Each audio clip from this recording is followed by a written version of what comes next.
শহরের মানুষকে সঠিকভাবে পৌর পরিষেবা দিতে না পারার জন্য মেয়রের পদত্যাগ দাবিতে প্রতীকী প্রতিবাদ ভারতীয় জনতা পার্টির। মঙ্গলবার শিলিগুড়ি বাঘা যতীন পার্কের ভাষা শহীদ স্মারকের সামনে জমা হন পুর নিগমের বিরোধী দলের নির্বাচিত জনপ্রতিনিধিরা এবং পরে পায়ে হেঁটে শিলিগুড়ি কর্পোরেশনের গেটে প্রতীকী প্রতিবাদ জানানো হয় শিলিগুড়ি কর্পোরেশনের ব্যর্থতা নিয়ে। এছাড়াও এদিন এই প্রতিবাদ কর্মসূচিতে উপস্থিত ছিলেন শিলিগুড়ির বিধায়ক শঙ্কর ঘোষ ও ডাবগ্রাম ফুলবাড়ির বিধায়িকা শিখা চ্যাটার্জি।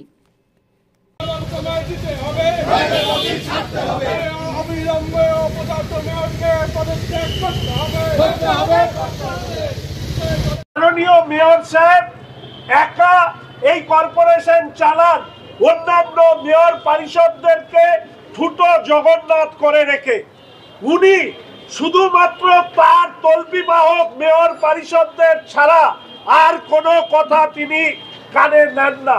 আর তার পরিণতিতেই আমরা দেখতে পাচ্ছি যে শিলিগুড়ি শহরে শুধুমাত্র উনি 2011 থেকে 2021 অব্দি মন্ত্রী ছিলেন, বিভিন্ন দপ্তরের, উত্তরবঙ্গ উন্নয়ন দপ্তরের সহ উনি বিভিন্ন সময় ওনার কীর্তিকলাপের কথা বলেন।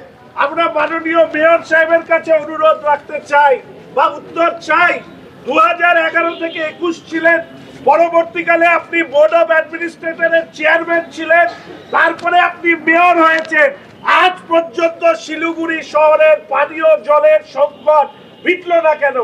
বলে আমার বাড়িতে জল আসছে, ট্রেন থেকে মানুষ জল খায় শিলিগুড়ি শহরে, ট্রেন থেকে। যদি মেয়র সাহেবের লজ্জা হতো তাহলে উনি এই ধরনের কথা বলতেন না।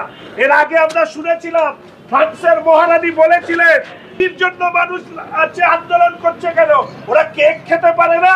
আরে আপনার বাড়িতে সাবান থাকতে পারে, কিন্তু শিলিগুড়ির মানুষ তো ড্রেন থেকে জল খায়, এই কথা আমরা বারবার করে বলেছি। তাই আমরা অপদার্থ এই মেয়র, ব্যর্থ এই মেয়রের কাছে জানতে চাই, এত বছর মন্ত্রী ছিলেন, এখন তো ডবল ইঞ্জিনের সরকার দিয়ে এই শহরটাকে আপনি বলেছিলেন সোনায় মুড়িয়ে দেবেন, তাহলে জলই দিতে পারেন না, আর বড় বড় শুধু বাতেলবাজি।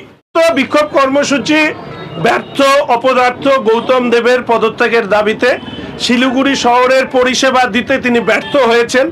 পানীয় জল বলে শুধু নয়, প্রতিটি ক্ষেত্রে দেখা যাচ্ছে উন্নয়নের প্রশ্নে, রাস্তাঘাটের প্রশ্নে, মহিলাদের সুরক্ষার প্রশ্নে, বিশেষ করে বস্তি অঞ্চলের মানুষের মান উন্নয়নের প্রশ্নে শহরে ক্রাইম বাড়ছে, শহরে ড্রাগসের বিক্রি বাড়ছে, শহরে বার পাবের দৌরাত্ম্য বাড়ছে, রাত্রেবেলা অধিক রাত্রে রাস্তার মধ্যে মত্ত যুবকদের আনাগোনা বাড়ছে। ফলে শহর যে সম্পূর্ণভাবে ব্যর্থ, এই ব্যর্থতার দায় স্বীকার করে মাননীয় মেয়র গৌতম দেবের পদত্যাগ আমরা চাই। তাই নিয়ে আজকে আমরা প্রতীকী প্রতিবাদ জানালাম। আগামী জানুয়ারি মাস থেকে আমরা ওয়ার্ড ভিত্তিক, বড় ভিত্তিক, মন্ডল ভিত্তিক এবং সর্বোপরি কর্পোরেশন, এটা নিয়ে আমরা আমাদের আন্দোলন কর্মসূচি করব। ভারতীয় জনতা পার্টি সাংগঠনিক জেলার পক্ষ থেকে সেই আন্দোলন সংগঠিত হবে। আজকে শুধুমাত্র নির্বাচিত জনপ্রতিনিধিরা প্রতীকী প্রতিবাদ আমরা এখানে সংগঠিত করলাম। ঠিক।